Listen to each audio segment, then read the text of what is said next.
As it was in the days of Noe, so shall it be also in the days of the Son of Man.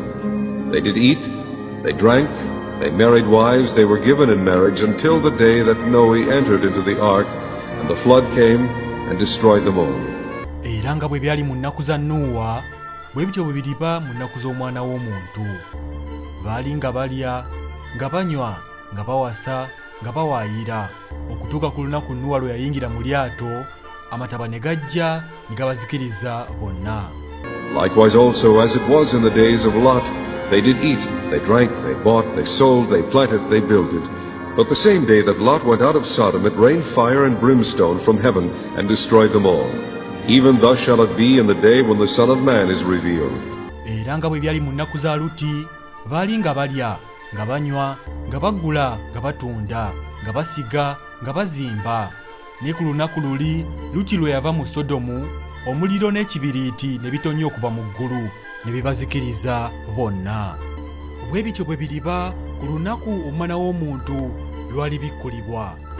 You shall hear of wars and rumors of wars. Muliwulira entalo n'ettutumu ly'entalo.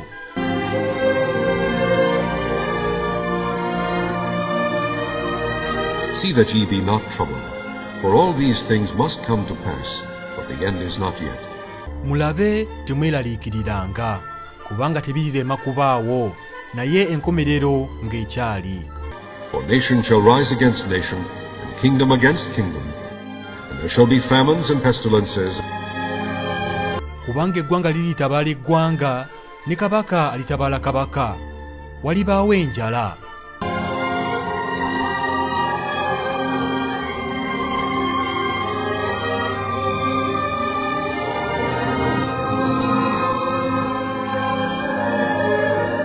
And earthquakes in divers places. N'ebikankano mu bifo ebitali bimu.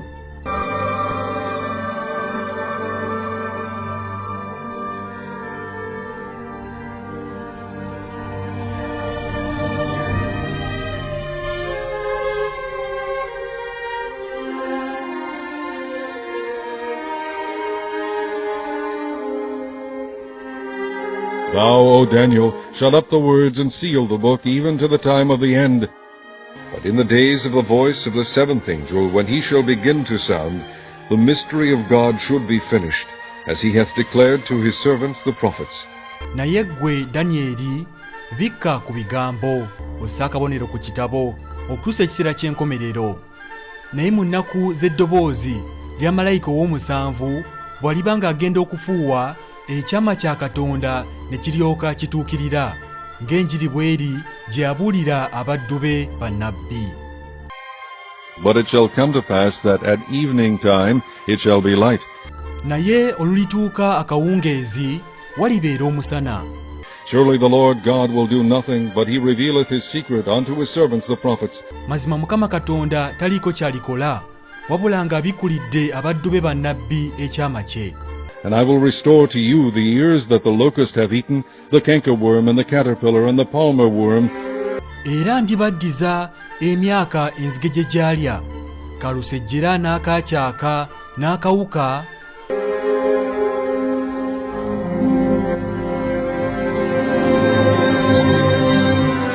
Therefore shall see the abomination of desolation spoken of by Daniel the prophet stand in the holy place.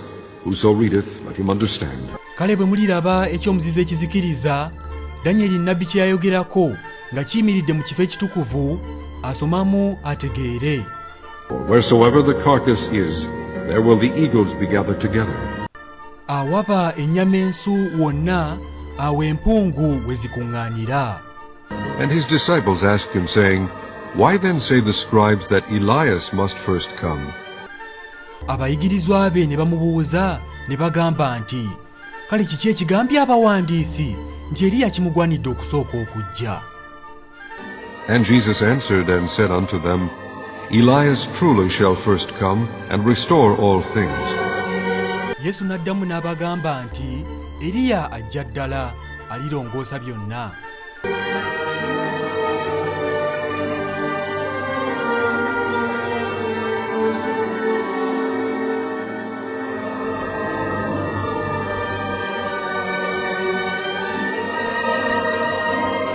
he shall send Jesus Christ, which before was preached unto you, whom the heaven must receive until the times of restitution of all things, which God hath spoken by the mouth of all his holy prophets since the world began.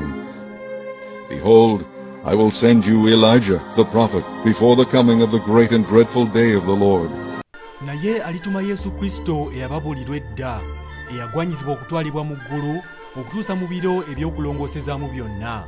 Katonda byayogereranga mu kamwa ka bannabbi be abatukuvu abaaliwo okuva ku lubereberye. Laba ndibatumira Eriya nnabbi, olunaku olukulu olw'entiisa olwa Mukama nga terunnaba kutuuka. And he shall turn the heart of the children to their fathers, lest I come and smite the earth with a curse. Era alikyusa omutima gw'abaana eri bakitaabwe, nneme okujja nkuba ensi n'ekikolimo. The 7 stars are the angels of the 7 churches, and the 7 candlesticks which thou sawest are the 7 churches. Emmunyeenye omusanvu be bamalayika b'ekkanisa omusanvu, n'ettabaaza omusanvu z'ekkanisa omusanvu. When ye see a cloud rise out of the west, straightway ye say, There cometh a shower, ye hypocrites. Ye can discern the face of the sky and of the earth, but how is it that ye do not discern this time? Bwe mulaba ekire nga kyekuluumulula ebugwanjuba, amangu ago mugamba nti enkuba eneetonnya, era bwe kiba bwe kityo. Bannanfuusi mmwe, mumanyi okukebera ekifaananyi ky'ensi n'eggulu, naye kiki ekibalobera okumanya okukebera obudde buno? Because thou sayest, I am rich, and increased with goods, and have need of nothing, and knowest not that thou art wretched, and miserable, and poor, and blind, and naked. Kubanga oyogedde nti ndi mugagga, era ngaggawadde, so siriiko kye neetaaga, so tomanyi nti oli munaku ggwe, era asaasirwa, era omwavu, era omuzibe w'amaaso, era ali obwereere. Behold, I stand at the door and knock. If any man hear my voice and open the door, I will come in to him, and will sup with him, and he with me. Laba nyimiridde ku luggi neeyanjula. Omuntu yenna bw'awulira eddoboozi lyange n'aggulawo oluggi n'ayingira gy'ali, era n'aliira wamu naye, naye nange. My sheep hear my voice, and I know them, and they follow me. And I give unto them eternal life. They shall never perish, neither shall any man pluck them out of my hand. Fear not, little flock, for it is your Father's good pleasure to give you the kingdom. Endiga zange ziwulira eddoboozi lyange, nange zintegeera era zingoberera. Nange nziwa obulamu obutaggwaawo, so teziribula emirembe n'emirembe, so tewali alizizikula mu mukono gwange. Totyanga gwe ekisibo ekitono, kubanga kitammwe asiima okuba wammwe obwakabaka.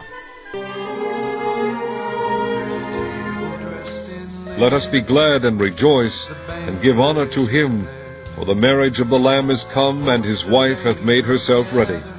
And to her was granted that she should be arrayed in fine linen, clean and white, for the fine linen is the righteousness of saints. Tusanyuke, tujaguze, tumuwe ekitiibwa ye, kubanga obugole bw'omwana gw'endiga butuuse, ne mukazi we yeeteeseteese. N'aweebwa okwambala bafuta entukuvu ennungi, kubanga bafuta eno bye bikolwa by'obutuukirivu eby'abatukuvu. And the Spirit and the bride say, Come. Era omwoyo n'omugole boogera nti jangu.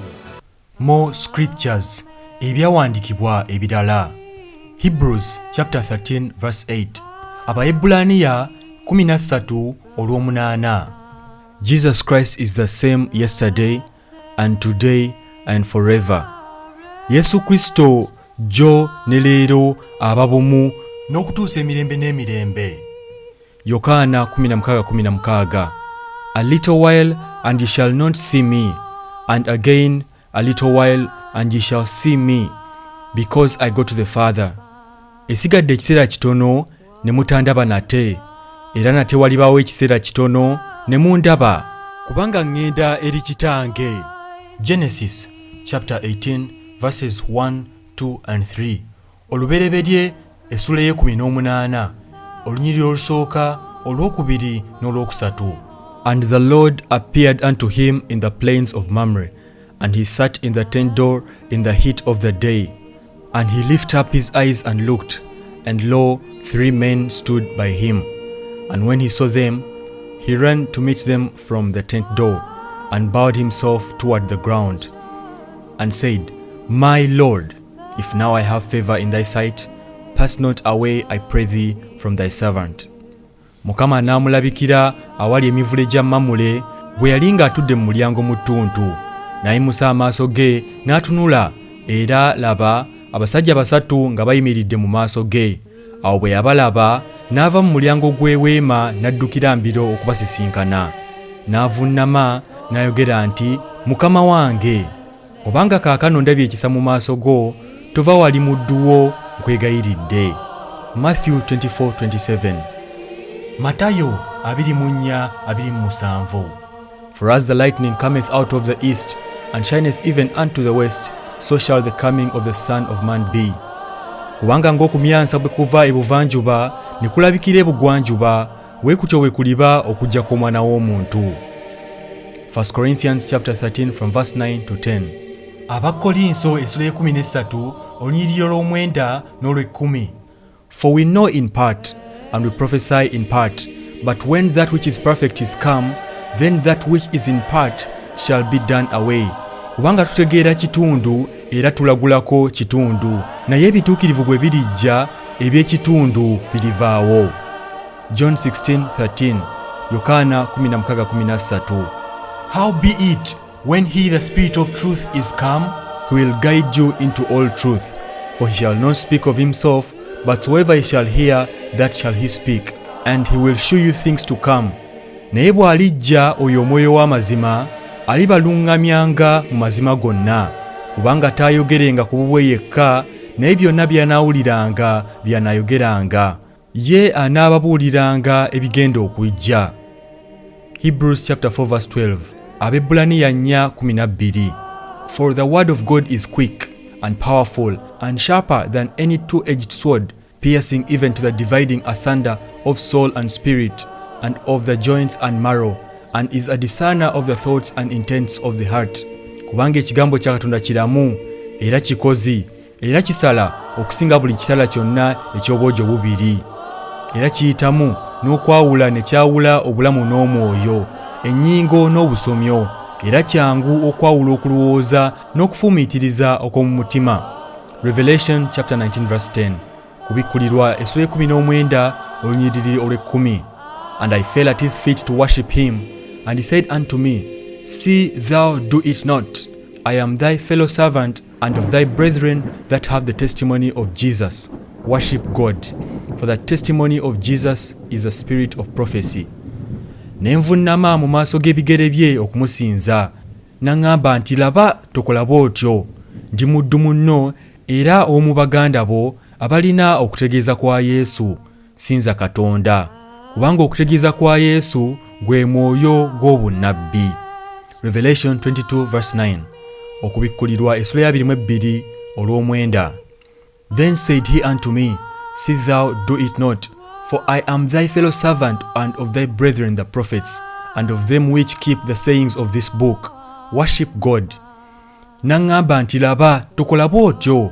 Ndi muddu munno era ow'omu baganda bo bannabbi, n'abo abakwata ebigambo eby'ekitabo kino. Sinza Katonda. Matthew chapter 23 verse 34. Matayo 23:34. Wherefore, behold, I send unto you prophets and wise men and scribes, and some of them ye shall kill and crucify, and some of them ye shall scourge in your synagogues, and persecute them from city to city. Laba, kyenva mbatumira bannabbi, n'ab'amagezi, n'abawandiisi, n'abamu ku bo mulibatta, mulibakomerera, n'abalala mulibakuba emiggo mu makuŋŋaaniro gammwe, mulibayigganya mu byalo byonna. Romans 9:33. Balumi 9:33. As it is written, Behold, I lay in Zion a stumbling stone and rock of offense, and whosoever believeth on him shall not be ashamed. Nga bwe kyawandiikibwa nti, Laba, nteeka mu Sayuuni ejjinja eryesittalwako, n'olwazi olugwisa, era akkiriza oyo talikwasibwa nsonyi. John 4:22, Yokaana 4:22. Ye worship ye know not what, we know what we worship, for salvation is of the Jews. Mwe musinza kye mutamanyi, ffe tusinza kye tumanyi, kubanga obulokozi buva mu Buyudaaya. Romans 11:25, Baluumi 11:25. For I would not, brethren, that ye should be ignorant of this mystery, lest ye should be wise in your own conceits, that blindness in part has happened to Israel, until the fullness of the Gentiles be come in. Kubanga saagala mmwe abooluganda obutamanya kyama kino, mulemenga okubeera ab'amagezi mu maaso gammwe mwekka, ng'obukakanyavu bwabeera ku Bayisirayiri mu kitundu, okutuusa okutuukirira kw'abamawanga lwe kulituuka. 2 Timothy 3:16 and 17. Timoseewo ekyokubiri essula eyokusatu olw'ekkumi n'omukaaga n'ekkumi n'omusanvu. All scripture is given by inspiration of God and is profitable for doctrine, for reproof, for correction, for instruction in righteousness, that the man of God may be perfect, thoroughly furnished unto all good works. Buli kyawandiikibwa kirina okuluŋŋamya kwa Katonda, era kigasa olw'okuyigirizanga, olw'okunenyanga, olw'okutereezanga, olw'okubuulira okuli mu butuukirivu. Omuntu wa Katonda alimenga okubulwa kyonna kyonna, ng'alina ddala byonna olwa buli mulimu omulungi. 2 Peter 1:20 and 21. Petero ekyokubiri essula esooka olwa 2:21.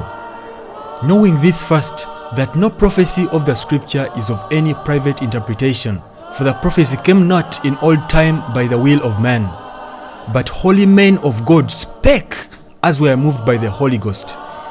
Nga mumaze okutegeera kino nti buli kigambo eky'abannabbi ekyawandiikibwa tekitegeeza kukoma kw'oyo yekka, kubanga siwali kigambo kya bannabbi ekyali kireeteddwa mu kwagala kw'abantu, naye abasajja ba Katonda abatukuvu ab'omwoyo baayogeranga ebyava eri Katonda nga bakwatiddwa omwoyo omutukuvu.